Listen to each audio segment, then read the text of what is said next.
Innate two civil পাওয়ারের কাজে, দেশের শান্তি শৃঙ্খলা রক্ষার কাজে আমরা ব্যস্ত। দেশ ও জাতির জন্য এই কাজটা আমাদের করে যেতে হবে। আমি প্রথমে মনে করেছিলাম আমরা খুব তাড়াতাড়ি এই কাজটা শেষ করে সেনানিবাসে ফেরত আসতে পারবো, কিন্তু কাজটা দীর্ঘায়িত হচ্ছে। আমি জানি যে আমরা বহুদিন ধরে এই কাজটা করে যাচ্ছি, তো ধৈর্য রাখতে হবে এবং প্রফেশনালিজমের মাধ্যমে, পেশাদারিত্বের মাধ্যমে কাজটা সম্পন্ন করতে হবে। দেশ এবং জাতি তোমাদের তোমাদের এই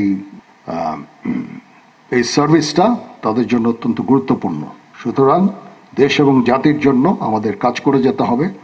যতদিন না আমরা একটা নির্বাচিত সরকার পেয়ে যাই এবং দেশ একটা শান্তি শৃঙ্খলার মধ্যে আসে, আমাদের এই কাজটা করে যেতে হবে। ততদিন পর্যন্ত ধৈর্যের সাথে এই কাজটা করে যেতে হবে। ডিপ্লয়মেন্ট থাকার সময়ে এই উচ্ছৃঙ্খল কাজগুলো করা যাবে না, এদিকে আমাদের নজর রাখতে হবে কোনো ধরনের উচ্ছৃঙ্খল কাজ যেন না হয়। বল প্রয়োগ করা যাবে না। মাঝে মাঝে এই কাজগুলো করতে যে কিছু বল প্রয়োগ হয়ে যায়, সেগুলো যথাসম্ভব বল প্রয়োগ করতে গেলেও অত্যন্ত একেবারে প্রপোর্শনেট যেন হয় এবং যত কম বল প্রয়োগের মাধ্যমে কাজগুলো করা যায় ততই ভালো।